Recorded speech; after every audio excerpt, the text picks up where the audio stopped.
Année après année, le cosmos nous dévoile ses secrets. Ses explosions d'étoiles, ses gigantesques trous noirs, ses impressionnants nuages de gaz. Partout, sur Terre comme dans l'espace, des télescopes de haute technologie captent les signaux d'un univers invisible. D'un cosmos dont la taille, l'âge et la violence sont à peine concevables.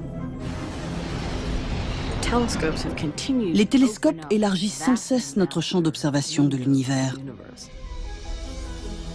Les scientifiques se livrent une course effrénée à la découverte, à l'aide de télescopes toujours plus grands, toujours plus hauts et toujours plus perfectionnés. À chaque fois que nous explorons une nouvelle partie de l'univers, nous allons de découverte en surprise.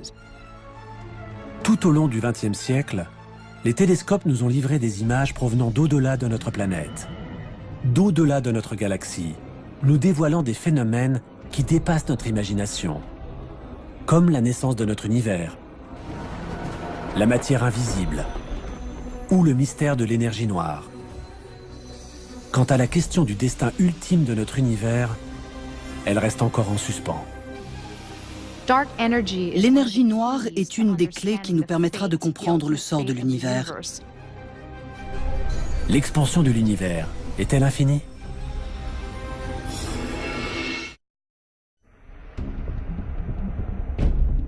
Au début du XXe siècle, l'univers connu se limitait à notre galaxie, la Voie lactée.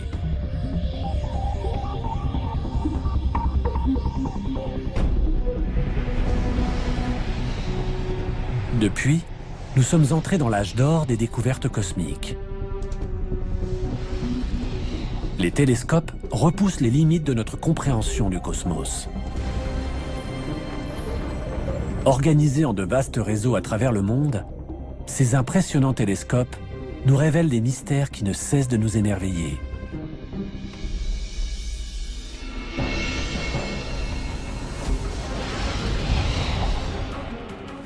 Nous contemplons, ébahis, la beauté des planètes de notre système solaire, les majestueux anneaux de Saturne, ou la course folle des nuages à la surface de Jupiter. Mais au-delà de notre système solaire, nous découvrons l'existence d'exoplanètes, orbitant autour d'autres soleils.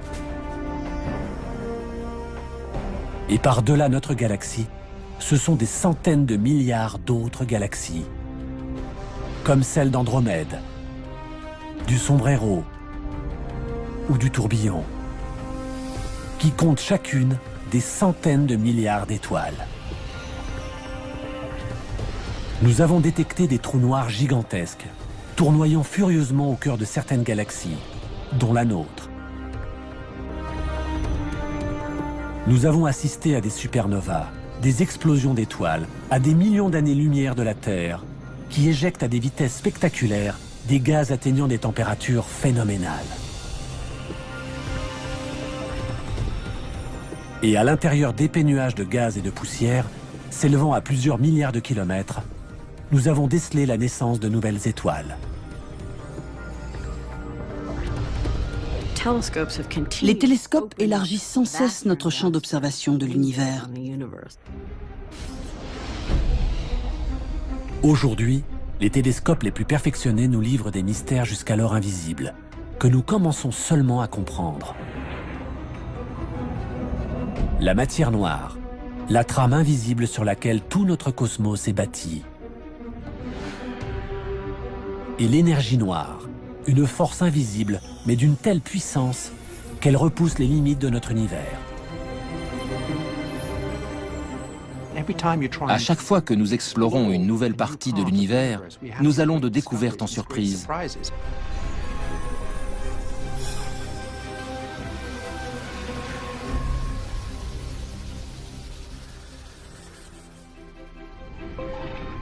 Remontons au début du XXe siècle. À l'époque, l'univers connu est bien plus petit. Il y a d'abord notre système solaire, avec le Soleil, la Terre et les autres planètes. Puis tout autour, les millions d'étoiles qui, avec le système solaire, forment notre galaxie, la Voie lactée. Et puis, plus rien. L'univers s'arrête là. Mais une question hante cependant les astronomes.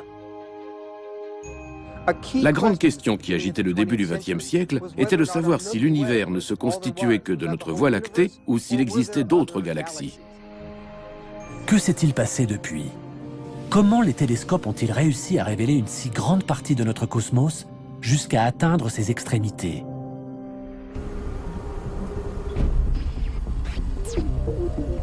Une petite révolution voit le jour au début des années 1900.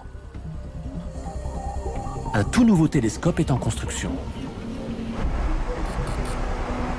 Il changera à jamais notre perception de l'univers. Il repoussera les limites du cosmos et nous embarquera dans un voyage de découverte dont nous ne sommes toujours pas revenus.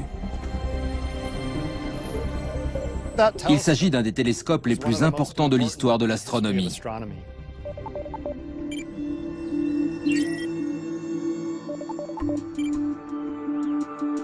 Voici comment tout a commencé. L'astronome que vous voyez là est en train de gravir le mont Wilson, qui du haut de ses 1742 mètres, domine la ville de Pasadena en Californie. Son but?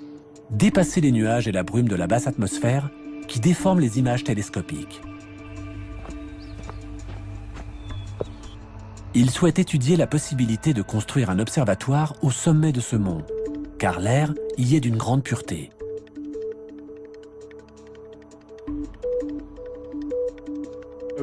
Les astronomes commençaient à se rendre compte que pour avoir une bonne vue astronomique, il fallait trouver des sites de qualité plutôt que de se contenter de construire des télescopes dans des observatoires déjà existants. Il devenait évident que les montagnes de l'ouest des États-Unis offraient d'excellentes conditions. À l'époque, la simple idée d'installer un observatoire en haut d'une montagne est révolutionnaire et nécessite une lourde organisation logistique.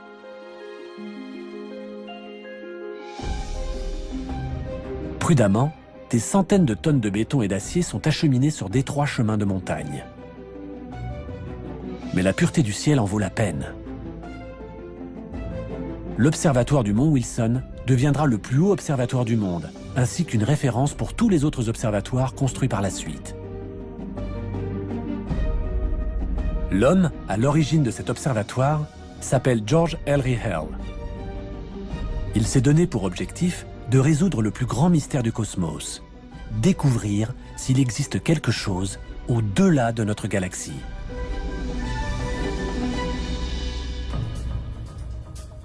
Mais dans son esprit, gagner en altitude n'est qu'un début. Pour pouvoir voir jusqu'au fin fond du cosmos avec la plus grande clarté, son observatoire doit être équipé du plus grand télescope du monde. Les télescopes sont une sorte de réservoir à lumière. Plus un télescope est grand, plus il peut recevoir de lumière et détecter ainsi les étoiles les plus discrètes. Mais Hale rencontre un obstacle de taille. À l'époque, l'objectif de la plupart des télescopes est constitué d'une lentille en verre. Or, à partir d'une certaine taille, les lentilles se déforment sous leur propre poids, ce qui provoque une distorsion des images. Les lentilles en verre ont atteint leurs limites. Hale affine donc son cahier des charges. Ce dont il a besoin, c'est d'un télescope géant capable de recevoir un maximum de lumière et qui ne soit pas équipé de lentilles. Il se tourne alors vers un télescope inventé par Isaac Newton en 1668. Le télescope réflecteur. Ce type de télescope est équipé d'un miroir concave en métal et non d'une lentille. Il concentre la lumière en la réfléchissant. Hale décide alors d'entreprendre la construction du plus grand télescope réflecteur jamais construit. La construction de cet instrument géant nécessite une technique et des moyens révolutionnaires. Elle se déroulera sur 11 années. Ce miroir concave, d'un diamètre de 2,50 m, pèse plus de 4 tonnes. Il est fixé à la base d'un tube d'acier long de 12 mètres et est abrité par un dôme de 30 mètres de diamètre.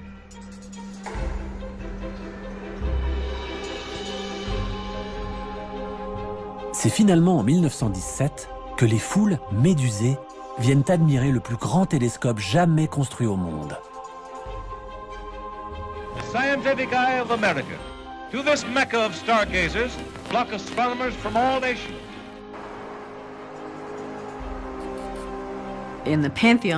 Dans le panthéon des télescopes astronomiques, on peut dire sans hésitation que celui du mont Wilson est le plus important de l'histoire de la cosmologie. Ce télescope a permis de faire tant de découvertes qu'il est aujourd'hui incontournable.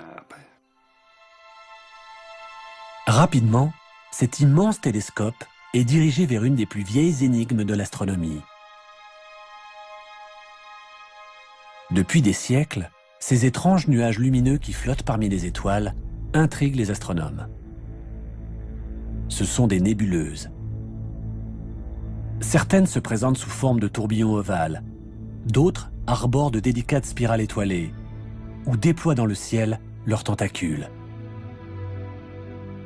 Elles sont des milliers à apparaître dans l'objectif des télescopes, mais personne n'en connaît ni leur nature, ni à quelle distance elles se trouvent.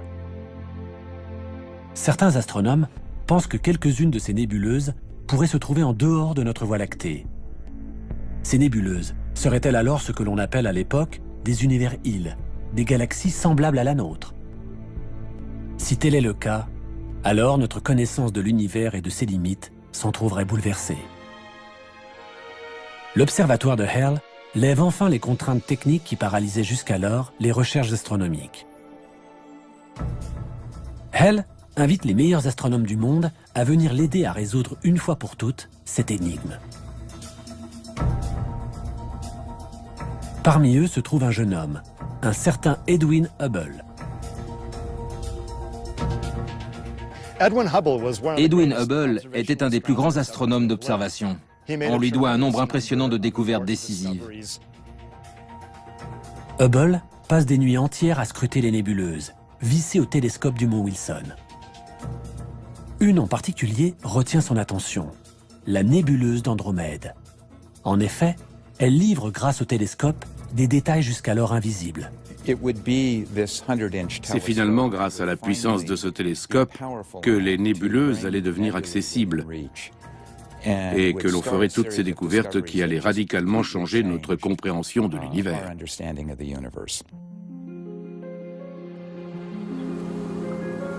Hubble arrive à distinguer des étoiles à l'intérieur de la nébuleuse d'Andromède. Mais pour savoir s'il s'agit réellement d'un univers-île, qui se trouverait en dehors de la Voie lactée, il doit d'abord trouver à quelle distance elle se trouve de la Terre, ce qui est plus facile à dire qu'à faire. Réussir à calculer des distances dans l'immensité de l'univers est une des missions les plus délicates des astronomes. À l'instar des phares de voiture, plus les étoiles sont proches, plus elles brillent fort. C'est en connaissant leur véritable intensité lumineuse qu'il est possible d'établir leur distance. Cela revient un peu à connaître la puissance d'une ampoule électrique. Mais quand on ne dispose pas de cette donnée, cela complique les choses, comme nous l'explique l'astrophysicienne Kim Weaver. À cette distance, on a l'impression que les phares de la voiture semblent avoir la même intensité que celui de mon vélo. Mais plus la voiture approche, plus il semble évident que la véritable intensité de ces phares est supérieure à celle de la lampe de vélo. Pour les étoiles, c'est la même chose. Si l'on connaît la luminosité intrinsèque d'une étoile, alors on peut en déduire sa distance de la Terre. C'est ce qu'on appelle une chandelle standard. Heureusement pour Hubble, des astronomes venaient de découvrir un certain type d'étoile dont il était possible de calculer la luminosité absolue. Il s'agit des étoiles variables céphéides. Elles se reconnaissent à la variation périodique de leur luminosité. Il ne reste plus à Hubble qu'à trouver une de ces étoiles dans la nébuleuse d'Andromède.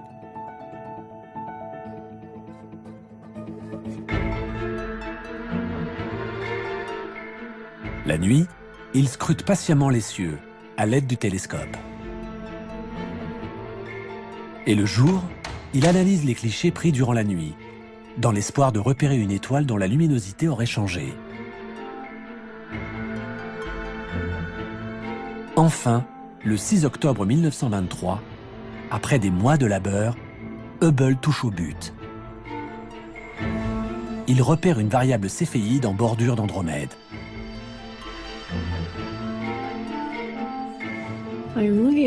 Voici le cliché original d'Edwin Hubble, sur lequel il a trouvé la première céphéide de la galaxie d'Andromède. Il a d'ailleurs marqué d'une croix la position de cette céphéide et ajouté VAR avec un point d'exclamation pour souligner le fait qu'il s'agissait d'une variable céphéide. C'est donc en comparant deux clichés qu'il s'est rendu compte du changement de luminosité de cette étoile. Hubble établit alors une mesure qui restera dans l'histoire. La distance qui sépare une nébuleuse de la Terre. Il calcule qu'Andromède se trouve à 800 000 années-lumière de nous. C'est-à-dire 8 fois plus loin que les étoiles les plus reculées de la Voie lactée. Par conséquent, Andromède se trouve à l'extérieur de la Voie lactée. Hubble vient de prouver l'existence d'une autre galaxie que la nôtre. C'est une preuve irréfutable et Hubble explose de joie. Il sait combien cette découverte est importante. Grâce à ses recherches, Hubble vient de faire exploser les frontières de notre univers. Le cosmos ne se résume pas qu'à notre seule galaxie.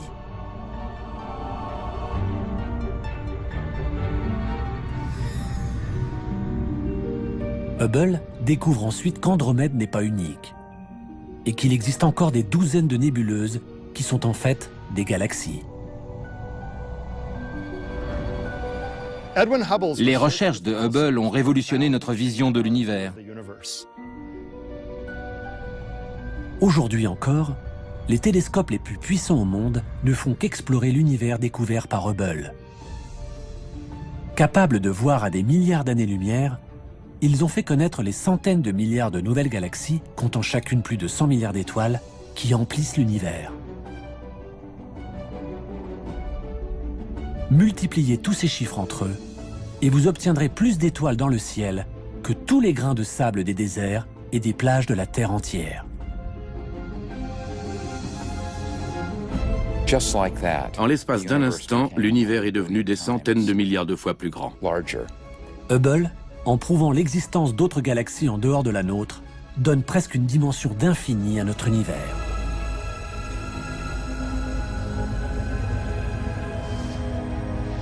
Mais ce qu'il est sur le point de découvrir promet d'être encore plus extraordinaire.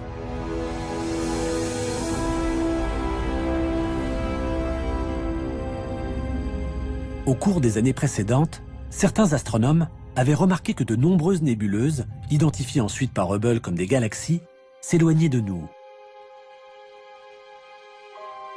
Hubble s'attache maintenant à en connaître la raison et commence par effectuer des analyses sur la lumière elle-même.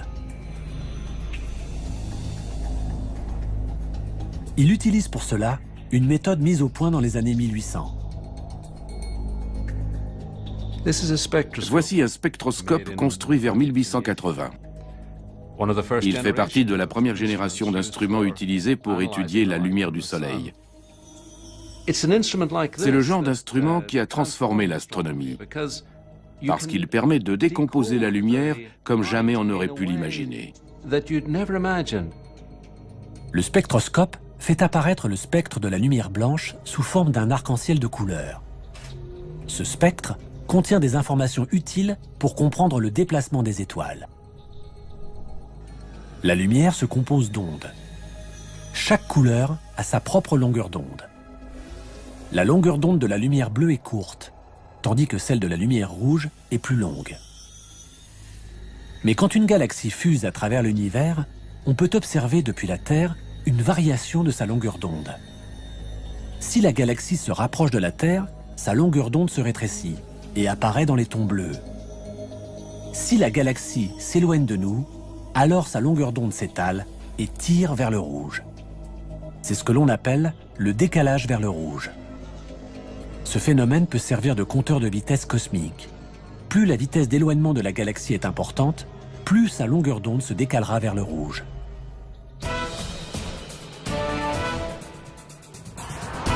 Le son, qui se compose aussi d'ondes, montre les mêmes propriétés.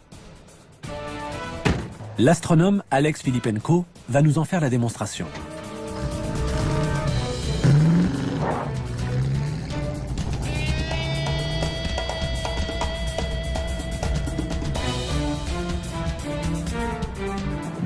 Ça va être amusant. Je vais klaxonner. C'est parti. Le ton du klaxon est constant, bien que la voiture soit en mouvement. Le son qu'entend Filippenko depuis son siège de conducteur est constant. Il ne change pas. Filippenko va à présent rester au bord de la route pour écouter le son du klaxon quand la voiture passera devant lui.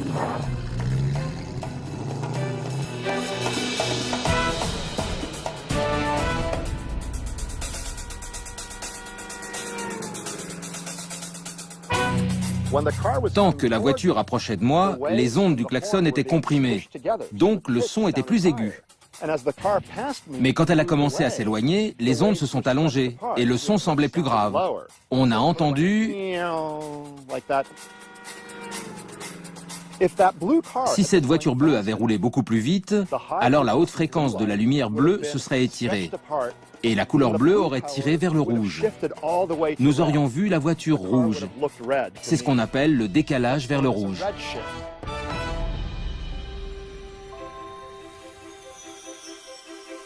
Revenons en 1928. Hubble décide d'étudier le décalage vers le rouge de ces nouvelles galaxies, afin de connaître leur vitesse de déplacement. Il établit un tableau des vitesses des galaxies proches ou plus lointaines. Il cherche à savoir s'il existe une corrélation entre la vitesse de déplacement des galaxies et la distance à laquelle elles se trouvent. Hubble s'épuise des nuits durant à analyser la lumière des galaxies. Mais ses conclusions sont sidérantes. Il découvre que plus une galaxie se trouve loin, plus son décalage vers le rouge est prononcé. Donc, plus vite elle s'éloigne.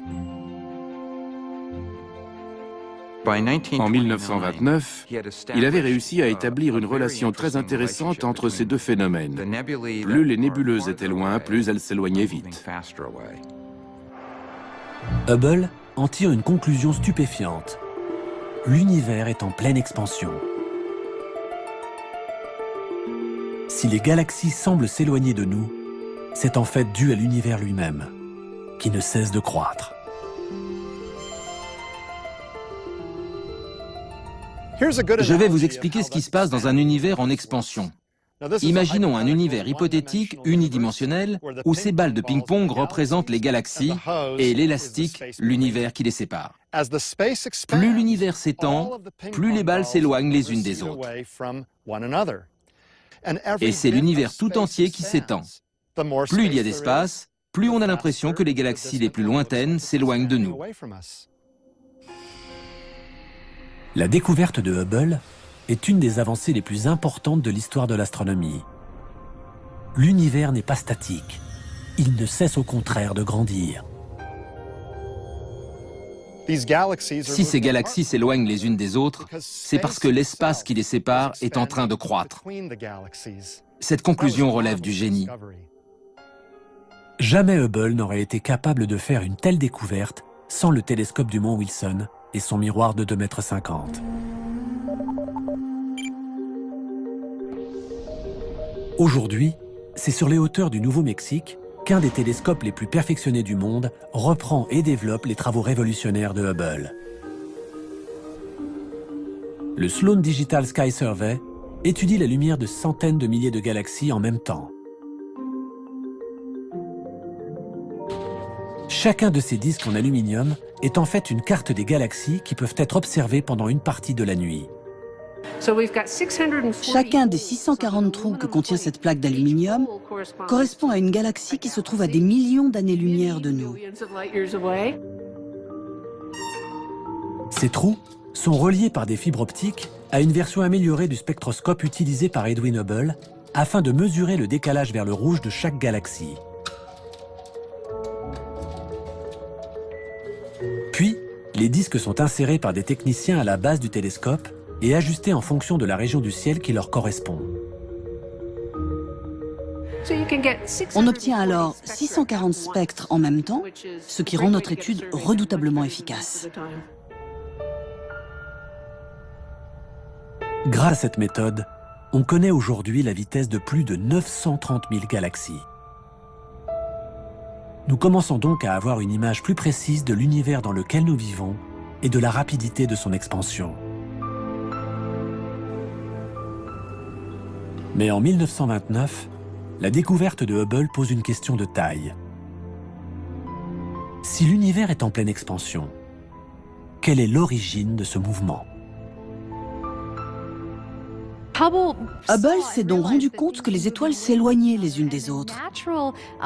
Si on approfondit un peu, on finit par se poser la question de savoir si ces étoiles auraient pu être, autrefois, concentrées en un seul endroit. Les astronomes émettent alors une théorie révolutionnaire, celle du Big Bang. L'instant unique de la naissance de notre univers. Cette idée est à tel point révolutionnaire que les scientifiques ont du mal à y croire. Il était impossible d'observer ce phénomène. Cela paraissait absurde à l'époque. Einstein lui-même n'y croyait pas. Non seulement personne n'adhérait à cette théorie, mais en plus, les télescopes d'alors ne permettaient pas d'observer les effets du Big Bang. Pour étayer cette théorie, les astronomes ont donc besoin d'un télescope radicalement différent, capable de voir ce qui est invisible pour l'œil. Au-delà des couleurs que notre œil perçoit, se trouvent les rayons du spectre électromagnétique invisibles à l'œil nu. Les rayons gamma, les rayons X, les ondes radio, les micro-ondes sont d'une importance cruciale pour les astronomes. Ils peuvent expliquer quelques-uns des épisodes les plus violents de notre univers. L'œil humain ne peut percevoir qu'une infime partie du spectre électromagnétique, des ondes qui fonctionnent comme la lumière. Mais nous avons réussi à voir certaines parties de ce spectre, invisibles à l'œil nu. «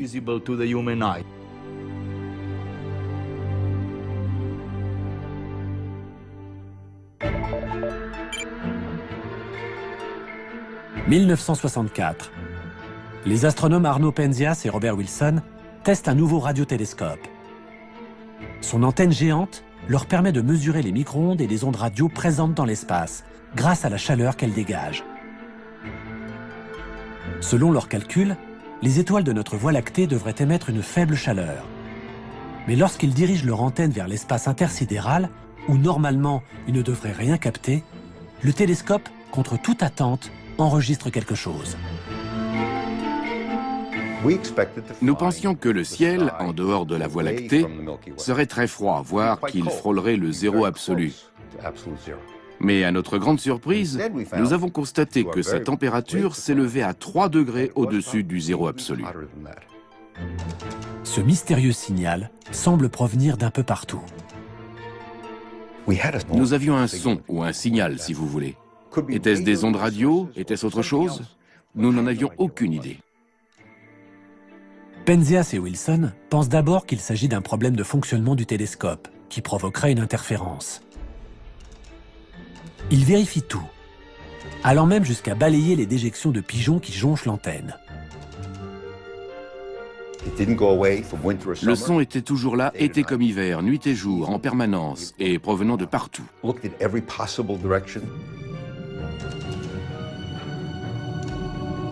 Étaient-ce les restes d'une explosion nucléaire ou des particules chargées qui flottaient dans l'atmosphère? Comment savoir? Penzias et Wilson sont dans une impasse. Mais ils entendent parler de travaux menés par une équipe de scientifiques un peu plus loin dans leur rue, à l'université de Princeton. Robert Dicke et ses collègues viennent de démontrer qu'il devrait être possible de capter la rémanence du Big Bang. Ils en ont même calculé la température qui devrait atteindre les 3 degrés Kelvin au-dessus du zéro absolu. J'ai donc appelé au bureau de Robert Dicke et je suis tombé sur lui. Et j'ai appris plus tard qu'après avoir raccroché, il s'est tourné vers ses collègues et leur a dit « Messieurs, nous avons été doublés. Penzias et Wilson viennent sans le savoir de trouver la première preuve physique de l'existence du Big Bang. Ce signal, capté par leur radiotélescope, est la rémanence de la naissance de l'univers, ou fond diffus cosmique. Aujourd'hui encore, cette découverte est une des plus importantes de tous les temps. Nous entendions l'écho de la création. En 1978, Penzias et Wilson reçoivent le prix Nobel.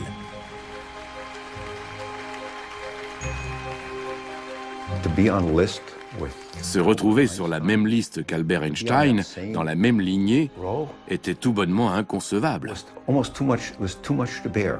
Comment se comparer à toutes ces personnalités qui avaient reçu des prix Nobel? Cette découverte, en 1964, de l'écho de la radiation du Big Bang, a été la toute première preuve d'un Big Bang chaud de l'origine de l'univers. Penzias et Wilson avaient donc mis le doigt sur une preuve directe du Big Bang. Mais il faudra attendre encore 37 ans et l'arrivée d'une technologie micro-ondes bien plus sophistiquée pour comprendre comment le Big Bang a pu créer l'univers tel que nous le connaissons aujourd'hui.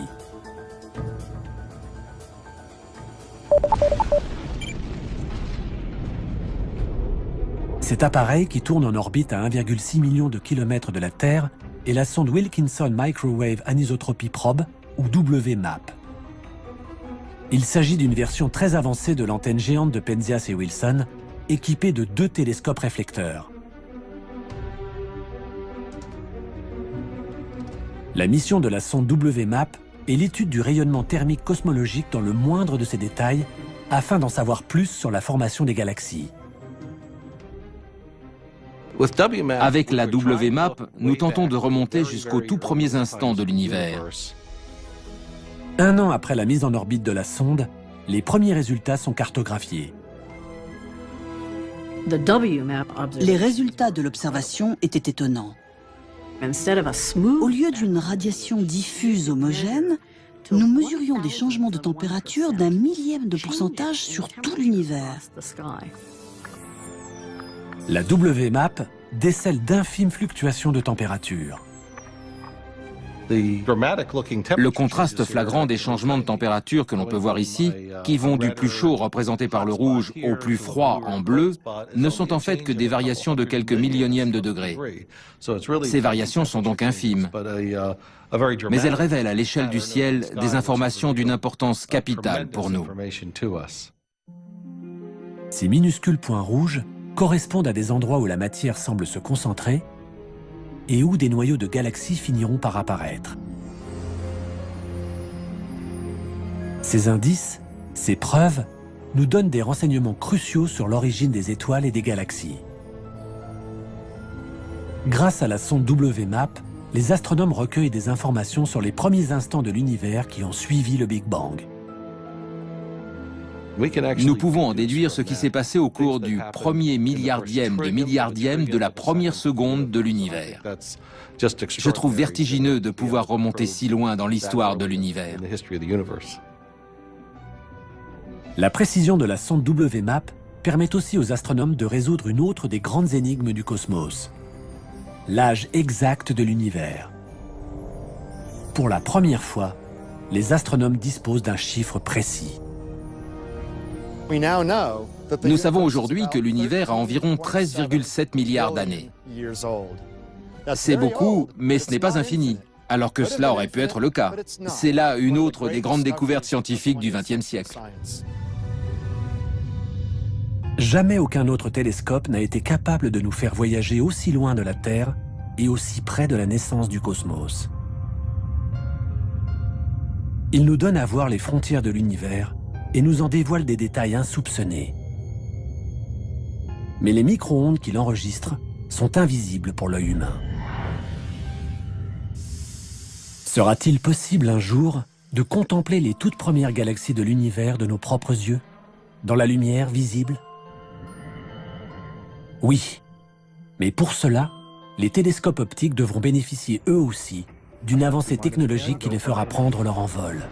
Liftoff of the Space Shuttle Discovery with the Hubble Space Telescope, our window on the universe. La NASA lance le télescope le plus célèbre jamais construit. Si vous demandez à n'importe quel passant dans la rue de citer le nom d'un télescope, on vous répondra Hubble.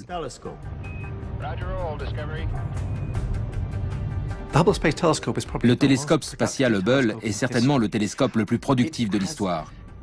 Son impact historique est comparable à la première fois où Galilée a dirigé son télescope vers le ciel. Ce télescope de 12 tonnes est un monument à la mémoire de l'homme qui a fait reculer les frontières de notre univers connu. Après une course folle dans l'atmosphère terrestre, il est mis en orbite à près de 600 km au-dessus de nos têtes.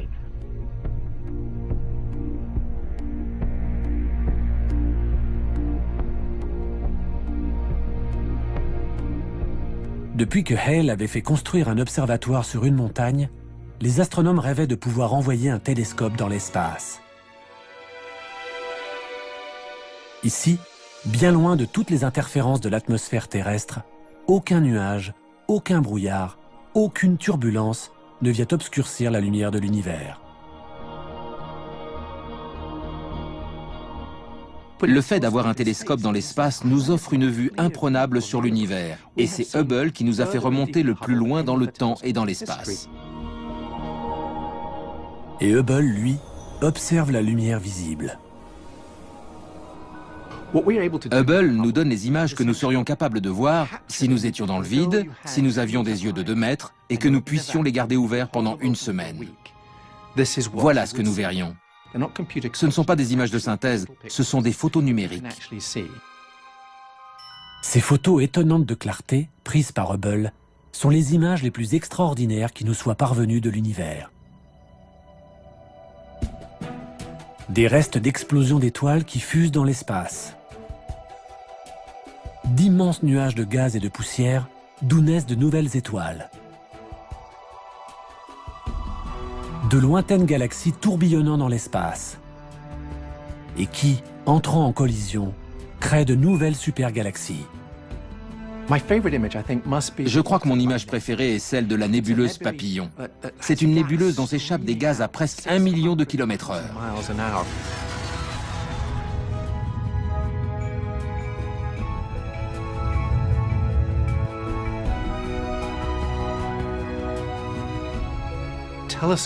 Nous remontons dans le temps.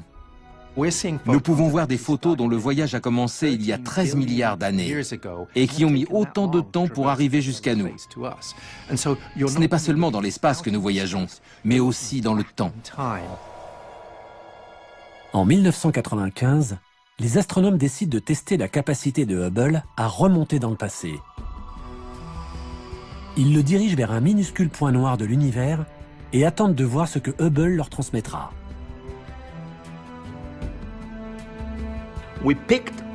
Nous avons choisi une microscopique partie du ciel où il n'y avait rien, du moins rien de spécial.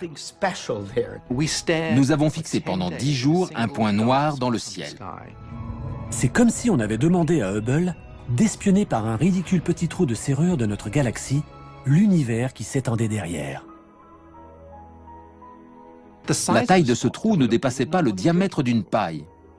Mais ce que voit Hubble est fascinant.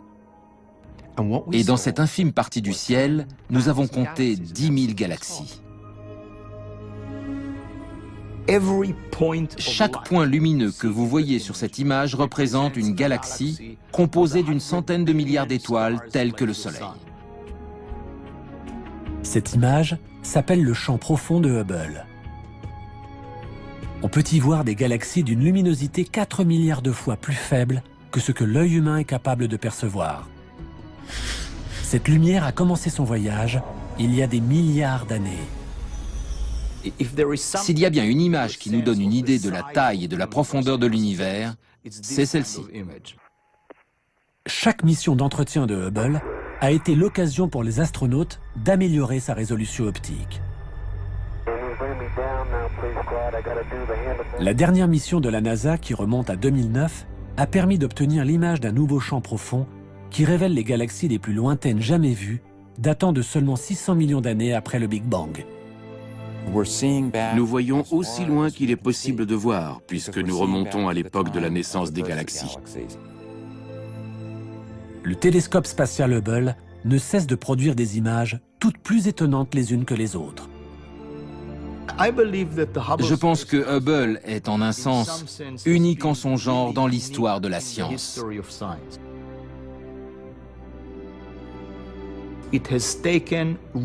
Il a déclenché la fièvre des grandes découvertes.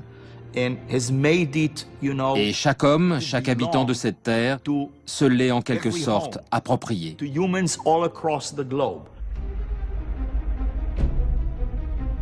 Hubble a permis de mettre les mystères de notre cosmos sous le feu des projecteurs. Il travaille aujourd'hui avec un vaste réseau de super télescopes modernes. Ensemble, ils tentent d'en savoir plus sur un phénomène inconnu qui a secoué le monde de l'astronomie et qui menace de remettre en question toutes les connaissances que l'on a pu amasser sur l'univers. Une force énigmatique que l'on a baptisée énergie noire. L'énergie noire est une énigme absolument totale. C'est une énergie qui semble avoir été créée de rien, du vide sidéral. Nous ne savons pas ce que c'est. Rien ne laissait présager de la découverte d'une telle énergie noire.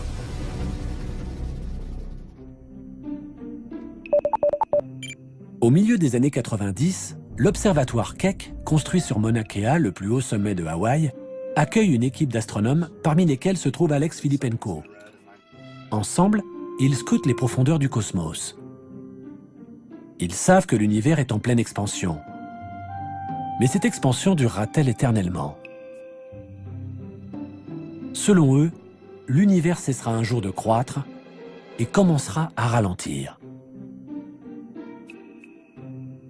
Quand je jette en l'air cette pomme, elle subit la force gravitationnelle de la Terre qui la fait ralentir, s'arrêter et inverser son mouvement. De la même manière, toutes les galaxies pourraient un jour ralentir, puis stopper l'expansion de l'univers. Et cela pourrait être suivi par une contraction de tout l'univers, par un Big Crunch. L'univers pourrait-il être en train d'inverser son mouvement? Pour mesurer la vitesse des frontières de l'univers, les astronomes ont besoin des télescopes les plus puissants de la Terre. Les miroirs des deux télescopes Keck sont véritablement gigantesques. Ils mesurent 10 mètres de diamètre.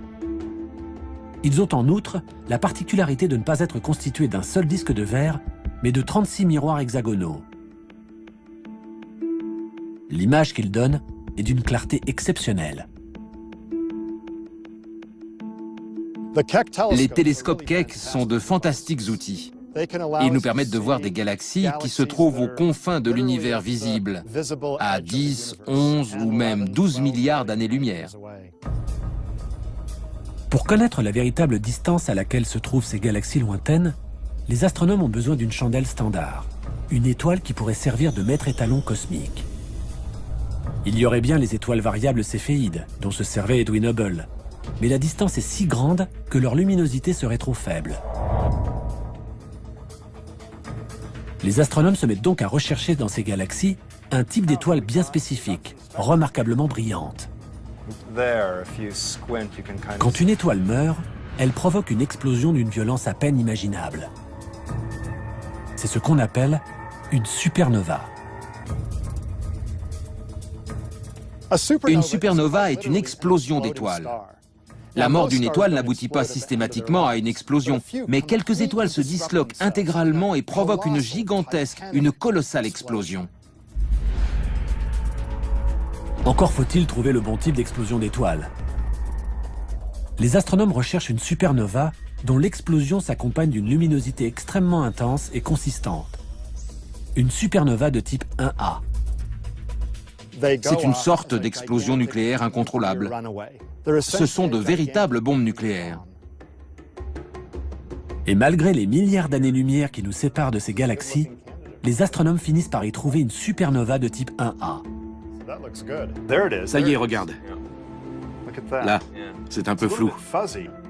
Ils peuvent à présent mesurer le décalage vers le rouge de ces galaxies lointaines pour en calculer la vitesse d'éloignement. Enfin, en 1998, après des années de recherche, tombe un résultat auquel personne ne s'attendait. L'expansion de l'univers n'est absolument pas en train de ralentir. Elle s'accélère. À notre grande surprise, nous nous sommes rendus compte que la vitesse d'expansion de l'univers avait augmenté. Au lieu de ralentir, elle accélérait. Comme si ma pomme faisait zoom, comme ça. Cette conclusion était hallucinante. Une force mystérieuse, impossible à voir, est donc en train de défier la gravité et de repousser toujours plus loin les frontières de l'univers.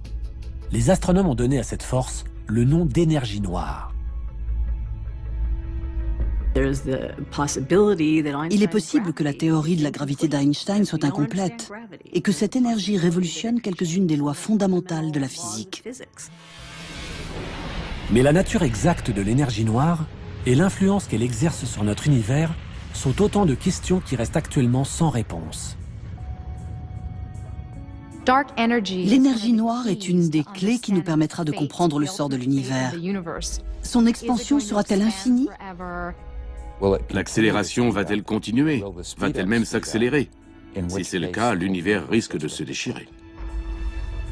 La seule chose dont les astronomes soient sûrs, c'est que cette énergie noire remplit la majeure partie de l'univers. Depuis, nous avons découvert que cette énergie noire constitue 72% de la densité d'énergie de notre univers. Et malgré cela, nous ne savons pas ce que c'est. Pour vous faire comprendre la taille de l'énigme devant laquelle nous nous trouvons, prenons l'exemple de la Terre qui est recouverte à 70% d'eau. Et imaginons que nous n'ayons absolument aucune idée de ce qu'est l'eau. C'est ce qui se passe avec l'énergie noire. Et comme si un seul mystère invisible ne suffisait pas, les scientifiques du laboratoire de la NASA, dédiés à la propulsion à réaction, sont en train d'étudier une substance invisible, tout aussi mystérieuse, la matière noire.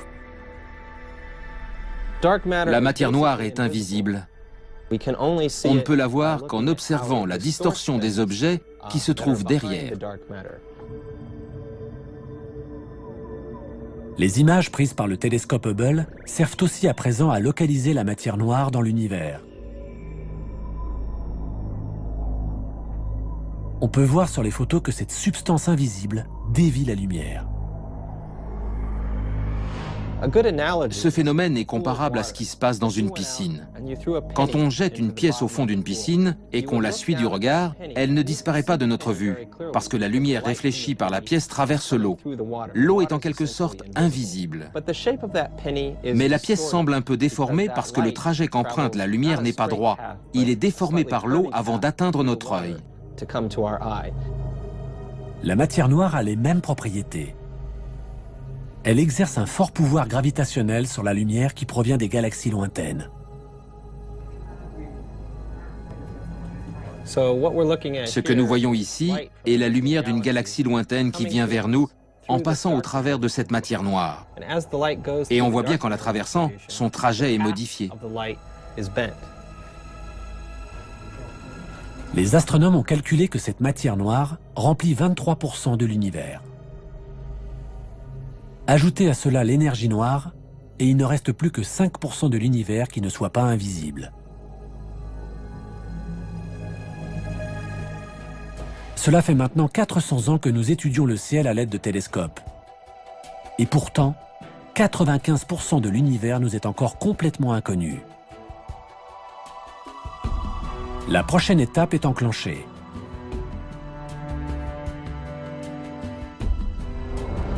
Une nouvelle génération de télescopes, propulsés dans l'espace, installés sur les plus hauts sommets de nos montagnes ou enfouis à des kilomètres sous terre, se prépare à révolutionner une fois de plus notre compréhension de l'univers. Notre connaissance de l'univers dépend exclusivement des télescopes. Ils sont notre unique moyen d'exploration. Nous sommes en train de concevoir des télescopes géants qui nous aideront à avancer sur des sujets fondamentaux, tels que la nature de l'univers, sa composition ou la possibilité d'une vie extraterrestre.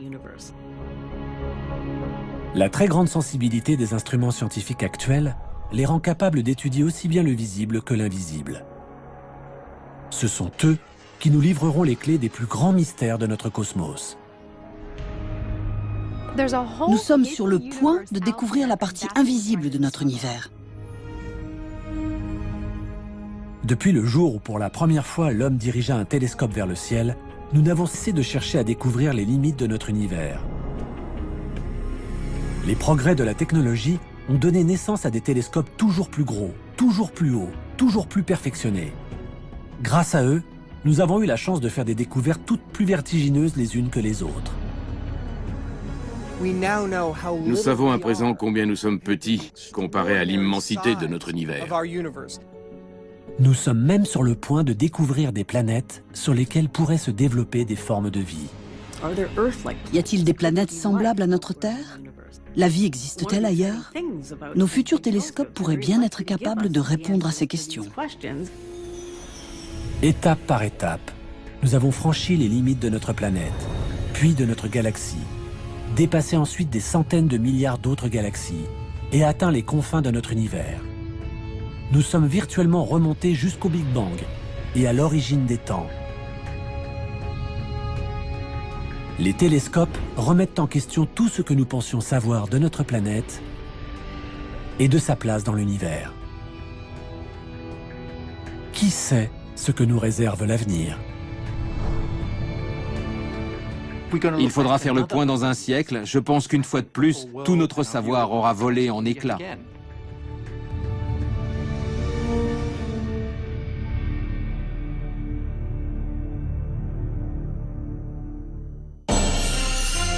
Et oui, l'univers n'a pas fini de tarabuster les chercheurs, et les chercheurs amateurs que nous sommes.